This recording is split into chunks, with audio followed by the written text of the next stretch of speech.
पांडे जी को आज मौका मिल गया तो वो उस मौके का पूरा फायदा उठाना चाहते थे। उसने कोमोलिका को अपनी बाहों में भरा और आहें भरते हुए कहा, कोमोलिका, तुम बहुत हॉट हो, मैं जल जाऊंगा। तो बाहों से आजाद कर दीजिए मुझे। अरे नहीं नहीं, मुझे तो जलना है और हो जाना है फना।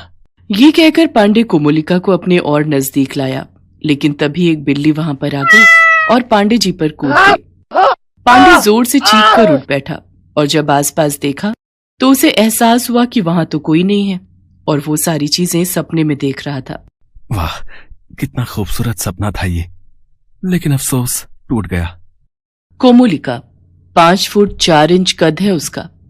रंग बहुत गोरा तो नहीं है, लेकिन चेहरा इतना आकर्षक है कि उसके रूप के जाल में कोई भी फंस जाए।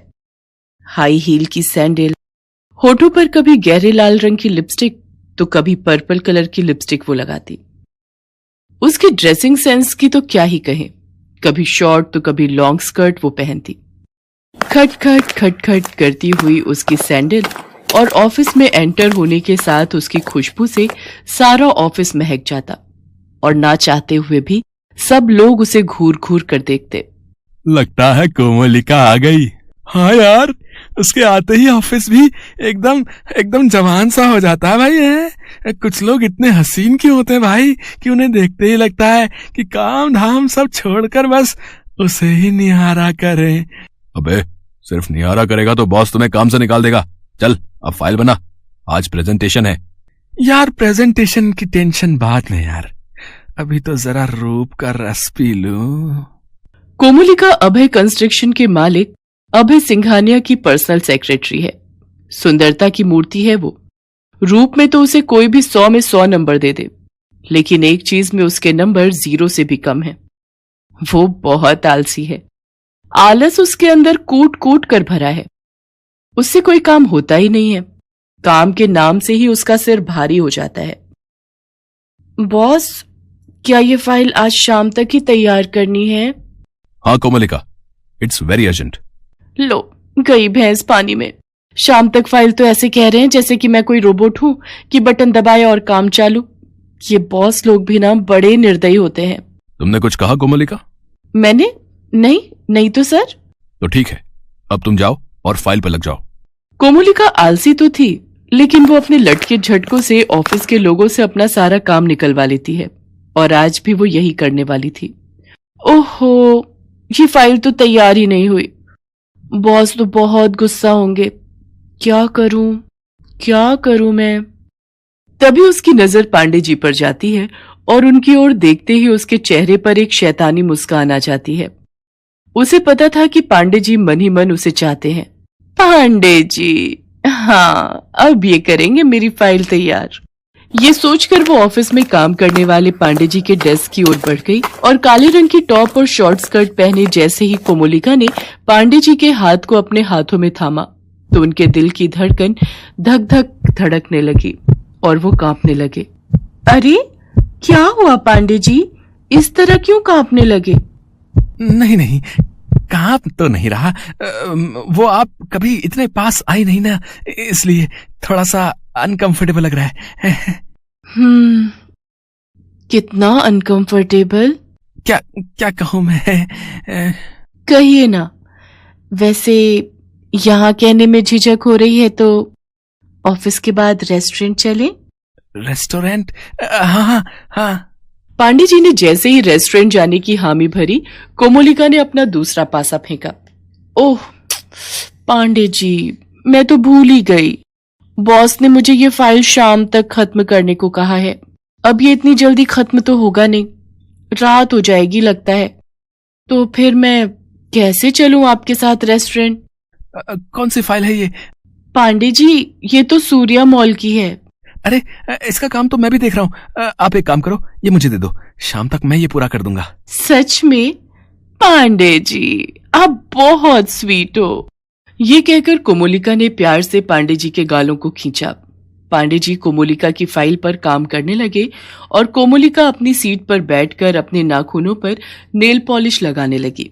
उधर पांडे जी बिना लंच किए फाइल में लगे रहे। शाम तक फाइल तैयार हो गई। पांडे जी ने उसे फाइल दी।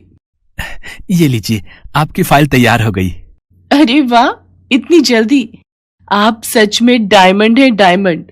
और इस डायमंड को कौन नहीं अपने साथ संभाल कर रखना चाहेगा। अरे ऐसा तो कुछ नहीं है, वैसे वो रेस्टोरेंट का फिक्स है ना? अरे हाँ हाँ, वो तो बिल्कुल फिक्स है। मुझे भी तो आपके साथ टाइम बिताना है, आपसे बातें करनी है, प्यार भरी। उसके बाद कोमोलिका पांडे जी के हाथों से वो फाइल लेकर तुरंत बॉस के पास पहुंच गई। अरे वाह कोमोलिका, वेरी नाइस। फाइल तैयार भी हो गई? जी सर, हो गई। अब जल्दी करके जो देना था आपको। हाँ, लेकिन लंच मिस हो गया मेरा आज का। तुम सच में बहुत मेहनती हो कोमोलिका, काम के लिए लंच मिस कर दिया। तुम्हारे जैसे एम्प्लॉय की ही तो हमें जरूरत है। लंच तुमने मिस किया, इसका रिवॉर्ड तुम्हें मिलेगा। आज का डिनर मेरे साथ। पांडे जी बेचारे इंतजार करते रह गए और कोमोलिका बॉस के साथ डिनर करने चली गई। कोमोलिका को जब जैसी जरूरत होती वो अपना काम दूसरों से निकाल लेती और फिर उसके बाद उस काम को पूरा करने का फुल क्रेडिट भी बॉस से ले लेती। इसी तरह समय बीत रहा था। उसका आलस तो जस का तस था, लेकिन बॉस का भरोसा वो और भी ज्यादा जीत रही थी। कोमोलिका, मैनेजमेंट ने तुम्हारे काम को देखते हुए तुम्हारी सैलरी 20% बढ़ाने का फैसला लिया है। 20%? क्यों, कम है क्या? अरे नहीं नहीं सर, ये कैसी बातें कर रहे हैं आप। मैं तो 5% के भी लायक नहीं हूँ। वो डिसाइड हम करेंगे कि तुम किस लायक हो। ओके? अब आलसी स्टाफ को तो नौकरी से निकाला जाता है या उसकी सैलरी कम की जाती है, लेकिन कोमोलिका अपने रूप का फायदा उठाकर अपने आलस को छिपा रही थी और आगे बढ़ती जा रही थी। एक दिन की बात है, कोमोलिका जैसे ही ऑफिस आई तो उसने पांडे जी के अलावा कुछ और स्टाफ को मुंह लटकाकर बैठे देखा।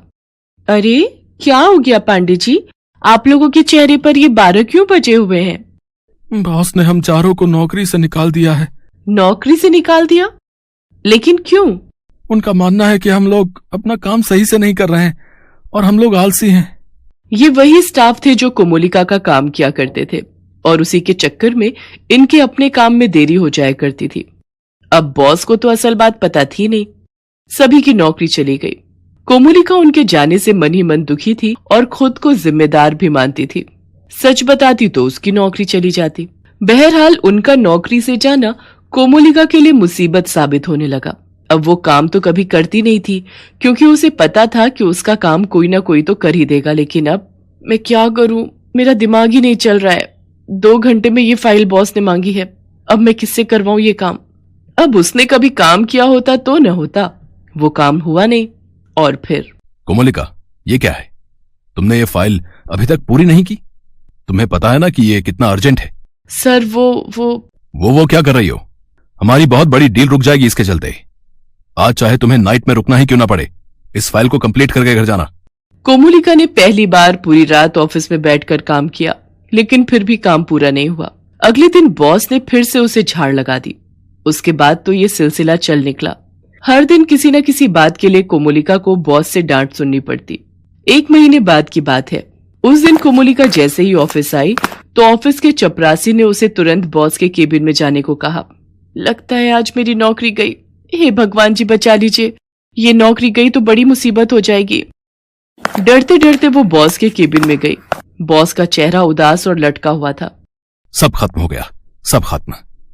मैंने इतनी मेहनत की इस डील के लिए, लेकिन तुम्हारी लेजीनेस और गलत डेटा ने सब खत्म कर दिया।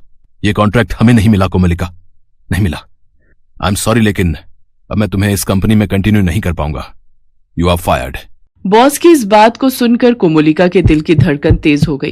उसे अपनी गलती का एहसास होने लगा। उसने बॉस के पैर पकड़ लिए। सर ऐसा मत कीजिए सर, इस नौकरी की मुझे बहुत जरूरत है। पर कंपनी को तुम्हारी जरूरत नहीं है। सर मैं मानती हूँ कि मुझसे गलतियां हुई हैं और मेरे चलते ये बड़ा नुकसान हो गया है। हाँ तो बस तुम्हें खामियाजा भुगतना तो होगा ही ना नुकसान का। ठीक है सर, आप यही चाहते हैं तो यही सही, लेकिन प्लीज आपने जिन चारों को नौकरी से निकाला है उन्हें वापस बुला लें। सर वे आलसी नहीं थे, उन्होंने तो अपना भी काम किया और मेरा भी, इसलिए उन्हें काम में देर हुई। उसके बाद कोमोलिका ने बॉस को सारी बातें सच सच बता दी। ये तो तुमने बहुत गलत किया कोमोलिका। तुम्हारी गलती की सजा मैंने उन बेचारों को दे दी और उसकी सजा मुझे मिली, मेरी इस डील को मिली। सर मैं जानती हूं कि मेरी गलती माफी के लायक नहीं है, लेकिन प्लीज सर मुझे माफ कर दीजिए। मैं ये जॉब छोड़कर चली जाऊंगी, लेकिन आप उन्हें वापस बुला लें। कोमोलिका ने गलती तो की थी, लेकिन उसकी ईमानदारी ने बॉस का दिल पिघला दिया। उसने उसे नौकरी से नहीं निकाला, उन चारों को भी नौकरी पर रख लिया। लेकिन अब कोमोलिका वो कोमोलिका नहीं थी। वो तो थी सबसे ज्यादा अलर्ट और सबसे ज्यादा काम करने वाली कोमोलिका। और तभी तो उसे इस बार का best employ of the year का अवार्ड भी मिला।